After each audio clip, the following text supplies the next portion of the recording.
काका काय नाव आहे आपलं आणि आज शिबिरामध्ये तुम्ही आलेले आहात, तर शिबिरामध्ये तुमचं चेकअप झालं का व्यवस्थित?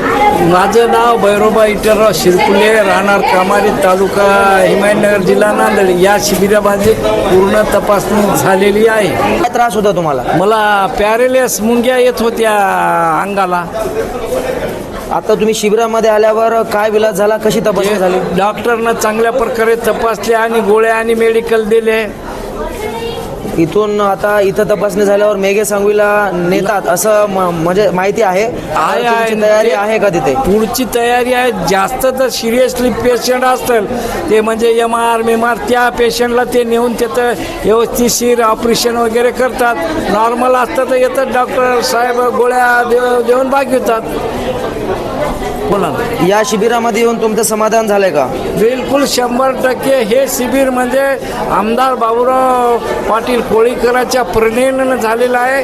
आमदार नसताना सुद्धा याने गावोगावी तालुक्याला शिबिर घेतले आणि हे जनतेला जे शासना म्हणजे प्रायव्हेट दवाखान्याचा खर्च झेपत नव्हता, त्यामुळे बाबूराव कदम साहेबांनी एवढी मोठी योजना या तालुक्यात राबवली आणि असा आमदार मागे झाला नाही ना मोरे झाला नाही. हे आम्ही त्यांना धन्यवाद शुभेच्छा देतो आणि असंच बाबूराव कदमकरांनं आमदार साहेबांना कार्य करावं. जनता त्याच्या सदैव मी पाठीशी आहे आणि सांगायचं म्हणजे सर्वसामान्य माणसाचे हे आमदार आणि प्रश्न सोडणारे आमदार म्हणून या दोन्ही तालुक्यात ओळखल्या जातात.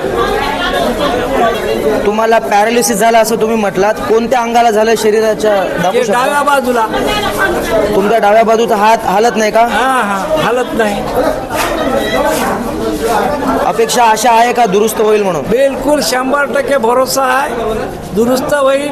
नसता वया पण प्रमाणामुळे मी चालू शकतो, बोलू शकतो, एवढं तरी मला समाधान लाभते. आणि आमदार साहेबांना वेळोवेळी शिबिर घेतले त्याच्याबद्दल धन्यवाद. आमदार साहेबासारखे माणसं दुसरे या तालुक्याला कोणीच नाही.